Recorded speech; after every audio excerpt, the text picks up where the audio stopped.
hace algunas semanas se festejó la Pascua judía y en ese contexto en Latinoamérica se observa, se contempla y se guarda la conocida como Semana Santa. Dentro de esa Pascua judía es que Jesús entregó su vida por nosotros, y el evento de la muerte de Jesús no fue tan bien comprendido por los discípulos. Cuando Jesús muere, muchos de ellos se sintieron decepcionados, creyeron que todo había terminado. El evento de la muerte de Jesús metió en crisis incluso a sus más cercanos discípulos. De tal manera que el texto de Juan, que es el último evangelio en ser redactado, nos dice que lo que decidieron en medio de esa crisis fue regresar a Galilea. Lo que decidieron fue regresar a su vieja manera de vivir. Decidieron retornar y volver atrás. Habían pasado ya más de 3 años con el Señor Jesús. Vieron la multiplicación de los panes y los repartieron. También vieron las sanidades de los enfermos. Hasta vieron a los muertos resucitar. Pero después del evento del Calvario, después del evento de esa Pascua, de la muerte de Jesús, la crisis en la que habían entrado los hizo descontrolarse. Y regresaron a Galilea, a lo que eran antes de ser discípulos y apóstoles. Regresaron otra vez a ser pescadores. Si quisiera ponerle un título a esta lectura, quizá le pondría algo así como la ternura de Jesús. Y ya van a ver por qué.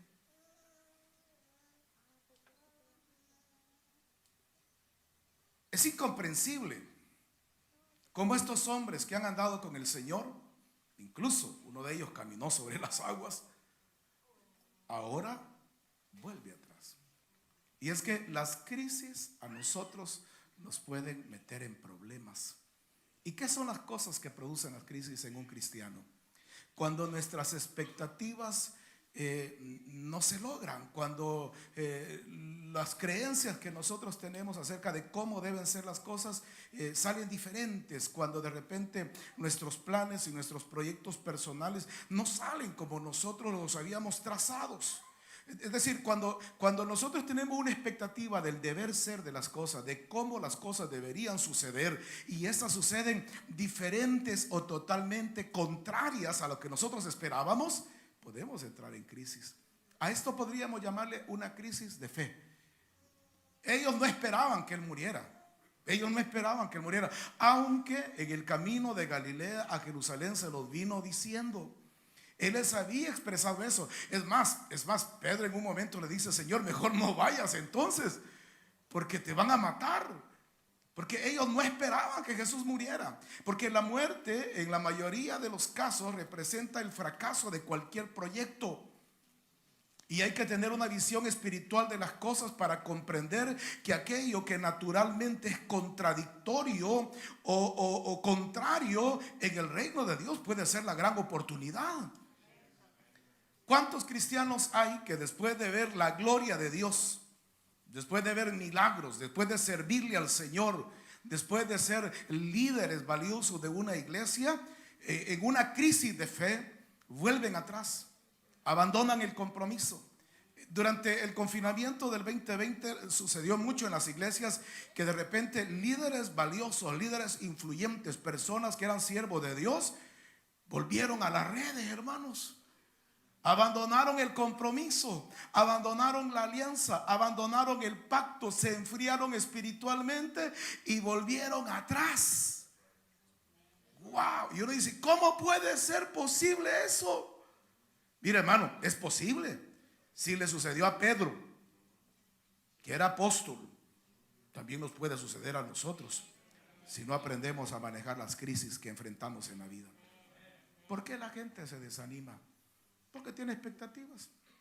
Y muchas de esas expectativas, como dice Santiago, son naturales. O sea, queremos que Dios haga cosas por nosotros, y cuando Dios no hace por nosotros lo que le estamos pidiendo, nos sentimos defraudados por Dios. Y entonces dice la persona, y entonces pues, o sea, por gusto estoy yendo a la iglesia. Y entonces por gusto estoy sirviendo. Y entonces por gusto es que estoy diezmando. Y entonces pues, por gusto abandoné la vida de pecado. Y entonces la gente en estas crisis, cuando las cosas no salen como ellos planearon, pueden debilitarse en la fe y volver atrás. A los discípulos les había pasado.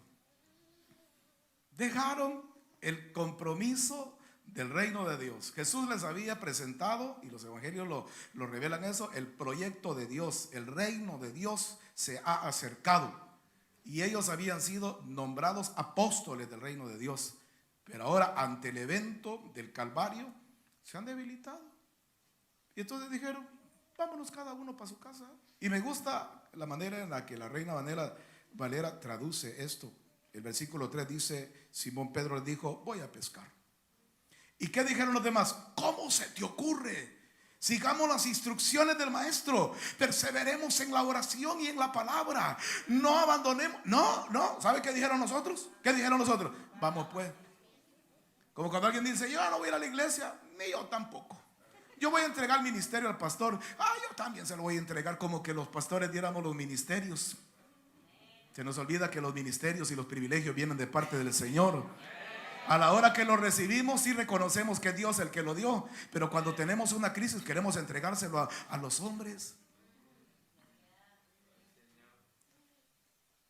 Qué tremendo esto. Vamos pues, dijeron los demás. Y fueron, y subieron a la barca. Y los apóstoles pescando andan. Y el hermano fulano, no, si hoy domingo allá por Los Ángeles anda, por Santa Mónica anda. ¿Y dónde está el hermano? No, en el mall está, allá ahorita, allá está. Dice, ¿y quién es un siervo de Dios? Pues, ¿quién es el que nos predicaba, el que nos animaba? ¿Quién es aquel a quien Dios sanó? ¿Quién es aquel a quien Dios no le hizo el milagro de arreglarle sus papeles? ¿Quién es la persona que Dios bendijo y prosperó tremendamente? No, pues hoy ya no tiene lugar para la iglesia. ¿Ya? Porque se enamoró de una muchacha que no le hizo caso y abandonó el camino del Señor. Vamos pues. Y aquí viene lo segundo que me parece interesante. ¿Cómo le va a la gente que se aparta del camino de Dios? ¿Le va bien o le va mal? Ay, es que dicen, es que yo antes, cuando no estaba en Cristo, yo manejaba dinero y yo hacía esto y el otro. Hermano, si vinimos a Cristo es porque reconocimos que lo necesitábamos. Pero nuestra vanidad nos hace creer que podemos vivir mejor fuera de este camino cuando estamos en crisis. Y ellos fueron, se subieron en la barca y aquella noche no les salió nada.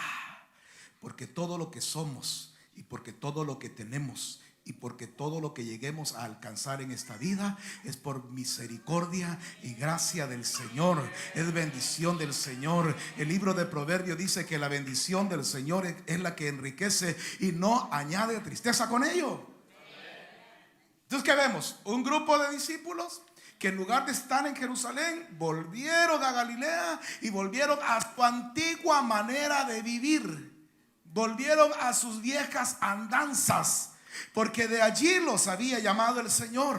Los llamó de las barcas, los llamó de las redes. Mientras ellos remendaban redes, de allí los llamó el Señor. Y a Pedro le dijo, te haré pescador de hombres. Pero este pescador de hombres ha vuelto atrás. Que el Señor nos ayude. Si hay alguno de ustedes que está atravesando una crisis y está pensando volver atrás, está pensando abandonar la iglesia, está pensando abandonar al Señor, pues a lo mejor esta es una advertencia. No le irá bien. Lo siento, no le irá bien. Irá de mal en peor.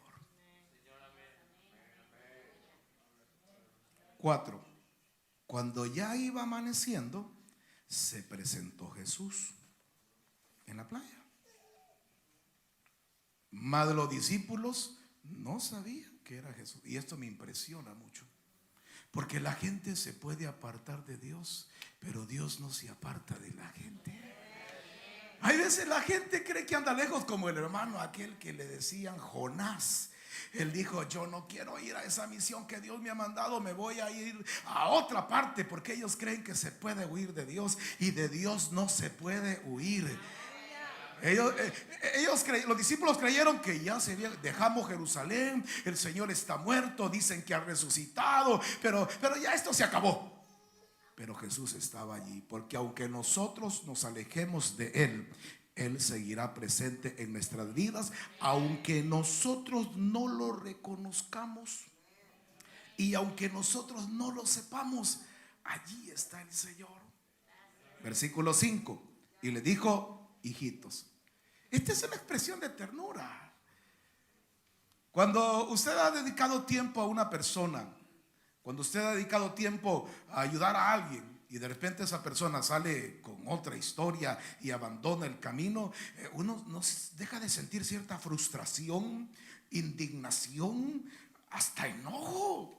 Dice usted: tanto que hemos ayudado a este hermano, tanto apoyo que se le dio, y con lo que sale ahora.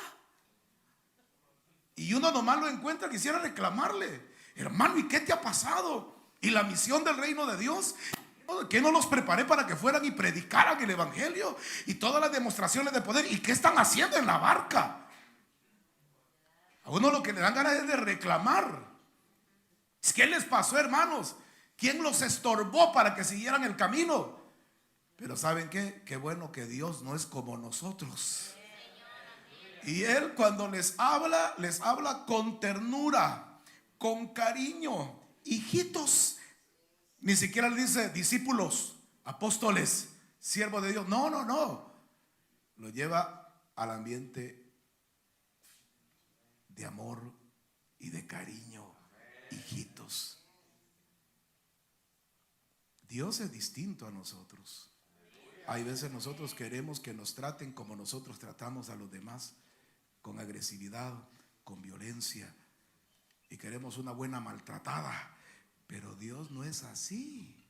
La esencia del mensaje del evangelio de Juan es que Dios es amor. Por eso cuando viene uno que se ha extraviado en la iglesia, no lo salimos a regañar. Hermano, hacía 3 semanas que no venía. Vaya, hombre, ¿te acordaste que había la iglesia de la comunidad y al fin apareciste? No. Lo que le decimos: hermano, bienvenido, nos alegra verte de nuevo. Bienvenido, esta es tu casa, esta es tu familia. Aquí estamos para apoyarte. No importa cómo venga, no importa si viene derrotado, siempre bienvenido a la casa del Señor, porque Dios es amor. Y Jesús no está esperando para condenarnos ni para humillarnos, nos está esperando para levantarnos. Hijitos, qué bonita expresión. Y mire qué bueno. Él no les habla ni siquiera del reino ni de tal. No, va despacio. ¿Tenéis algo de comer?, le dice. Ustedes son pescadores, expertos, empresarios de la industria de la pesca. Me imagino que tienen algunos pescaditos. Mire, es que el humor de Dios es tan interesante. ¿Tienen algo de comer? ¿Cómo te fue, hijito? ¿Cómo te ha ido sin mí? ¿Cómo te ha ido por tu propia cuenta? ¿Cómo te ha ido lejos de Jerusalén? ¿Cómo te ha ido lejos del proyecto? ¿Cómo te ha ido, hijito? ¿Cómo te estoy yendo? Y ellos respondieron: no. ¿Tienen algo de comer? No hay nada. Hemos fracasado. Y mire qué interesante es esto. A las personas uno no las puede convencer de su error. Y aquí el Señor Jesús establece un camino, un método. Las personas deben reconocer su error. Jesús les pudo haber dicho: hey, ustedes que no han pescado nada, vengan, yo les voy a ayudar. No. Tienen que confesar. Por eso es que la confesión del pecado es necesaria. Que si confesares con tu boca que Jesús es el Señor, que si confesares con tu boca que ha fallado, declara. Reconoce tu estado. Confiesa con tu corazón. Confiésalo. Uno debe de reconocer. Yo no sé cuántos de ustedes fueron alcohólicos en el pasado y no es necesario que digan amén. Pero en El Salvador hay una asociación de alcohólicos y uno puede pasar a hablar. Cualquiera puede pasar a hablar. Entonces usted pasa a hablar y tiene que decir 2 cosas: su nombre y la siguiente frase, la más dura. soy bolo. Mire, entonces usted pasa, bueno, no voy a decirlo así porque soy fulano de tal y soy bolo. Eso lo dicen siempre. Pero es un reconocimiento del estado, de la realidad. En el caso de ellos, pues la mayoría ya no son alcohólicos, pero deben reconocer por qué están allí. Hay veces la gente en la iglesia cree que está para hacerle un favor al pastor. Y dicen, vamos a ir a apoyar al pastor en tal actividad. Vamos a apoyar la iglesia. Usted y yo estamos aquí porque necesitamos de Dios. Porque separado de Él nada podemos hacer. ¿Alguien puede decir amén esta mañana?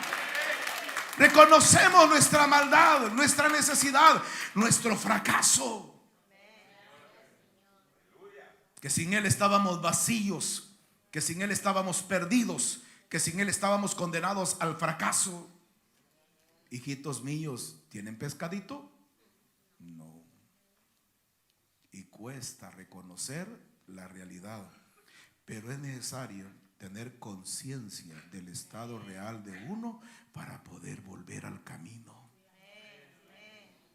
Por eso es que el Espíritu Santo hace algo que es una palabra que en español pues es difícil de explicar quizás, pero es redarguye a las personas, las convence de que están mal. Un predicador no puede convencer a nadie. No puede tener un discurso, pero es el Espíritu Santo el que trabaja en la conciencia de la persona y la convence de su propia realidad, y solamente entonces está lista para la conversión.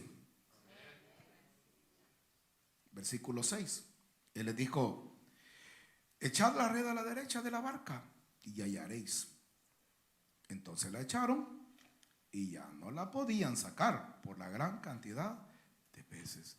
Esto ya lo habían vivido. Ellos no han identificado que es Jesús.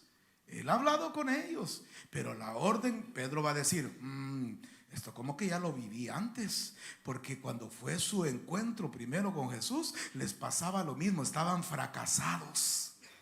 No habían podido pescar nada. Ahora están fracasados y no han podido pescar nada. Y se aparece de nuevo el Señor, les da una orden, y ahora con esa palabra van a realizar acciones que les van a producir resultados beneficiosos. Ahora sí lo van a lograr. Mire qué interesante es que el Señor Jesús no los va a condenar. Está trabajando en una restauración de ellos. Y la restauración es una cosa, es un proceso. Pero ya los está restaurando. Ahora les va a recordar las experiencias vividas en el pasado. Todo cristiano tiene un momento en el que ha tenido una vida espiritual intensa, profunda, de mucha intimidad con Dios. Algunos la conservan esa intimidad y crecen más, y otros les queda como un recuerdo. ¿Cuál fue su mejor temporada espiritualmente hablando? Usted dice, en tal época yo ayunaba, oraba, leía la palabra, yo servía en todo. ¿Y luego qué pasó? Pues se fue enfriando, se fue acomodando. Ya digo, no, hoy hay más, hoy hay otros, hoy que lo haga otro. Bueno, ¿cuál fue el resultado de seguir la instrucción de Jesús? Ellos la echaron y ya no la podían sacar por la gran cantidad de peces. Versículo 7.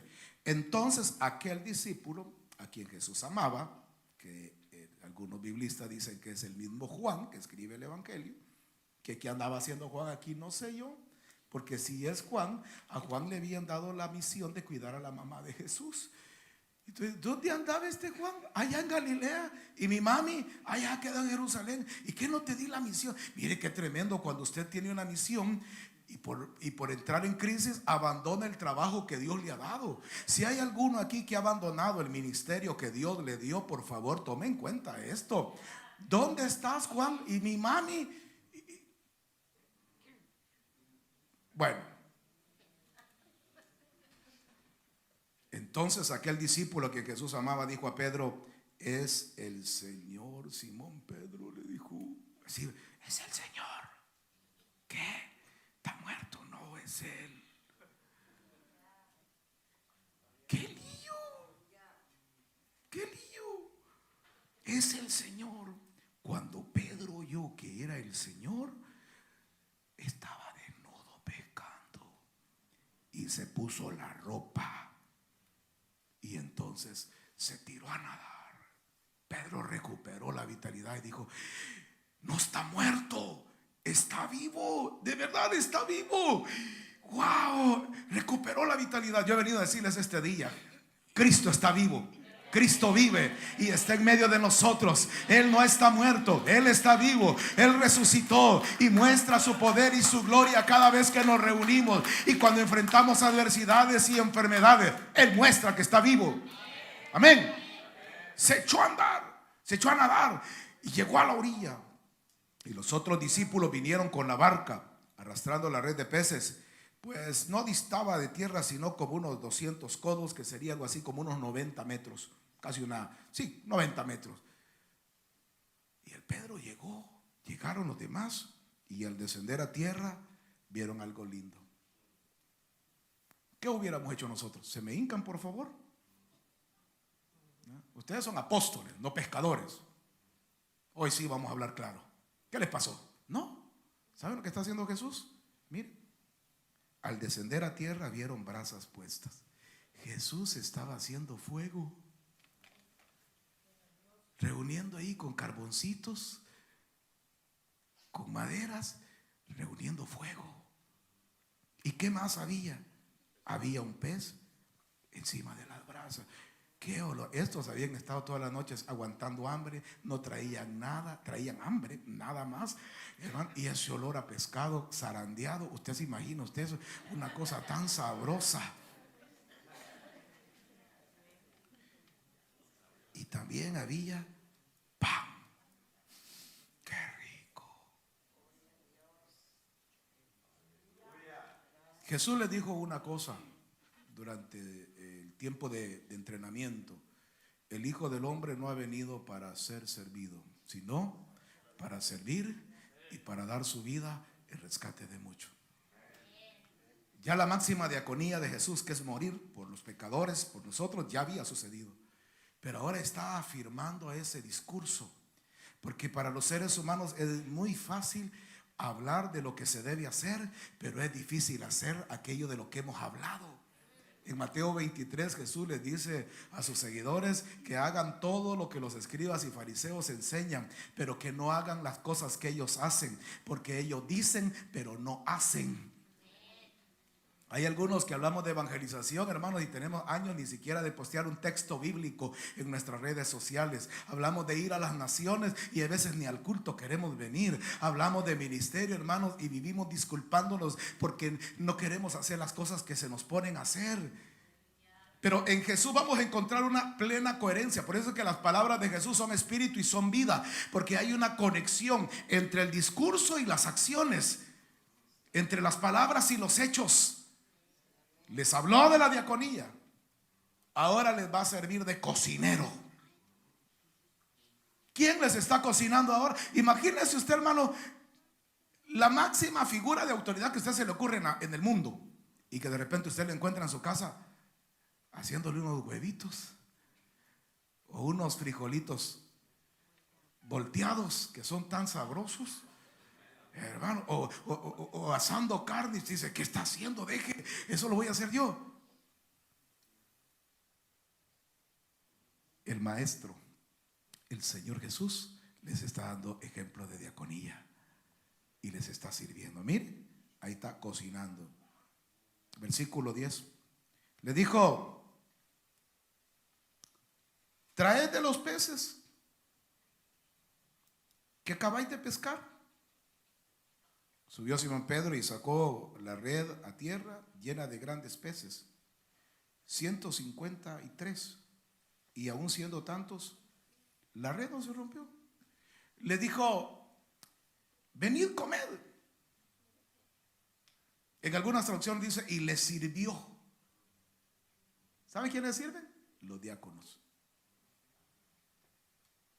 En la cultura grecorromana, los diáconos eran los que trabajaban en las mesas. Ellos le sirven. Y en el capítulo 6 de Hechos vamos a ver que eligen diáconos. Pero aquí el diácono es Jesús. ¿Cuál es la mayor posición que en una iglesia puede tener uno? De servidor. Amén. De servidor. ¿Y usted qué es en esa iglesia? Servidor. Y si usted lo quiere, en Latinoamérica se usa más una categoría que es un poco más precisa, y es sirviente. ¿Usted qué es? Sirviente. ¿Qué somos? Sirvientes de Cristo. Amén. Uno puede lograr títulos, rangos en las instituciones eclesiásticas, pero lo que somos siervos de Dios. Porque nuestro Señor nos dio el ejemplo. Le dijo: vengan, les voy a dar de comer. Y ninguno de ellos se atrevía a preguntarle: ¿y tú quién eres? O sea, ya sabían quién era porque acaban de ver el milagro. Pero ¿y tú quién eres? Sabiendo que era el Señor. Vino pues Jesús y tomó el pan y le dio, y asimismo del pescado le sirvió. Esta era ya la tercera vez que Jesús se manifestaba a sus discípulos después de haber resucitado de los muertos. ¡Wow! No lo reprende, sino que les sirve. Y vamos a la siguiente fase, que es la última, versículo 15. Cuando hubieron comido, Jesús dijo a Simón Pedro: Simón, hijo de Jonás, ¿me amas más que estos? Yo quiero que usted note lo siguiente. Después de la muerte de Jesús, los discípulos entraron en crisis porque sus expectativas se desvanecieron. Al entrar en crisis, no lograron sostenerse donde tenían que estar, sino que volvieron al pasado. Volvieron a su antigua manera de vivir. Pero habiendo vuelto a su antigua manera de vivir, Jesús los fue a buscar a ellos. Tuvo que caminar. Tuvo que hacer de nuevo esa trayectoria. Ya los había sacado hacía más de 3 años de Galilea. Hoy tuvo que regresar a Galilea por ellos, porque Dios hará todo lo que tenga que hacer para restaurarte, para levantarte, para recuperarte. Él ha ido a buscarlos.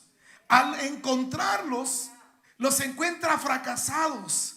Y no los humilla, sino que los alienta, darle alimento, como fue en el caso del ángel que alimentó a Elías. Es darle fuerza a la persona, lo alimentó, lo restituyó. Y bien pudo haberle dicho: bueno, me alegra saludarlo, solo venía a despedirme, ya me voy para la casa del Padre. Ahí sigan ustedes en sus cosas. Pero no. Es que la ternura del Señor es restauradora y es rehabilitadora. El enemigo quiere que nosotros dejemos de servir al reino de Dios.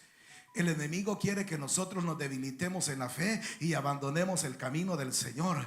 Pero en medio de esta realidad, hermanos, Jesús está con nosotros para habilitarnos, para levantarnos, para restaurarnos. Amén. Para darnos nuevas fuerzas, para que retornemos al camino, para que recordemos los milagros que Él ha hecho en nuestras vidas, para refrescar nuestra memoria. En esta última parte me parece muy interesante el hecho de que al Pedro pescador no lo va a dejar ahí aventado en Galilea. No, aquí ya va la cosa seria. Pedro, tienes que volver a tu misión. ¿Me amas, Pedro? ¿Cuántos de los que estamos aquí amamos al Señor, hermanos? ¿Me amas, Pedro? Sí, Señor. Tú sabes que te amo. Y él le dijo: apacienta mis corderos, alimenta mis ovejas, alimenta el rebaño, regresa a tu compromiso. Haz aquello para lo que yo te capacité. No son años perdidos. ¿Cuántos años tiene usted en el camino del Señor? Todos estos años han sido preparación para que usted pueda servir con excelencia en la obra y en el reino de Dios. No ha sido una pérdida de tiempo. Pedro, tienes que volver a lo tuyo. Tienes que levantarte. El enemigo quiere tenerte en Galilea. Tú tienes que regresar a lo tuyo. Tú tienes que volver a lo tuyo. ¿Y qué es lo más importante? La predicación del evangelio. Vuelve a predicar el evangelio. Alimenta a las ovejas. Vuelve a predicar el evangelio. Mateo capítulo 9 dice que Jesús, al ver las multitudes, tuvo compasión de ellas porque estaban como ovejas sin pastor. Ahora Jesús ha preparado a unos pastores, a unos predicadores como Pedro, para que lleven el mensaje de salvación. Pero estos, en lugar de estar predicando, están tratando de pescar. ¿Cuántos de los que estamos aquí hemos dejado de servir a Dios con la intensidad que estamos capacitados para servirle? Y que sencillamente nos hemos vuelto como clientes de la iglesia. Somos así como los clientes, van día domingo, vamos a ver cómo está la atención, los productos y servicios de la iglesia, vamos a ver qué tal les va. Muy bonitas las alabanzas, no entendí mucho del discurso, pero está bien, dice. Mira, hermano, y uno viene como tranquilón a ver. El problema es que la iglesia es el cuerpo de Cristo y usted no es cliente, usted es miembro. Y hay una misión que debe cumplir. Hay una responsabilidad delante de Dios que usted tiene. A Pedro no lo habían pasado por la Universidad de Jesús para que volviera a ser pescador. A Pedro lo habían preparado para llevar el mensaje de salvación. Segundo, volvió a decirle, versículo 16, la segunda vez: Simón, hijo de Jonás, ¿me amas? Pedro respondió: sí, Señor, tú sabes que te amo. Pastorea mis ovejas, cuida el rebaño. Hay veces nosotros creemos que la responsabilidad de cuidar el rebaño es del pastor principal. No, dice, el hermano fulano ya no va a la iglesia y el pastor no lo ha ido a visitar. La hermana fulanita ya no quiere ir a la iglesia y el pastor ni le ha llamado. Hermanos, cuidar del rebaño es responsabilidad de todos. De todos. De todos. Cuida el rebaño. Es probable que en tus crisis de fe seas fortalecido si estás cuidando de otros. Porque tu responsabilidad ante esas personas que tú cuidas te va a ayudar a mantenerte de pie. Todos los seres humanos tenemos crisis de fe, pero cuando procuramos obedecer a Dios aún en medio de las crisis de fe y cuidamos de otros, somos fortalecidos por el Señor. Amén. Tú lo sabes.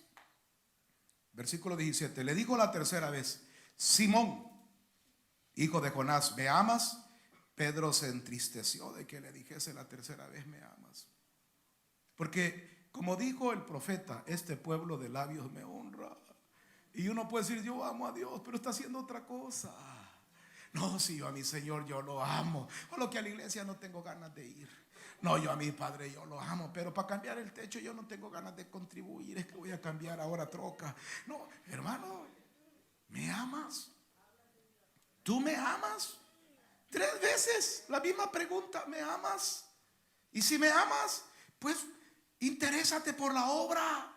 Si me amas, cuida la congregación. Si me amas, cuida el rebaño. Si me amas, demuéstralo. Demuéstralo. Jesús está rehabilitando a aquel que la crisis deshabilitó. Y yo me pregunto, ¿habrá quizás alguno en vez de nosotros que el Señor quiere rehabilitar?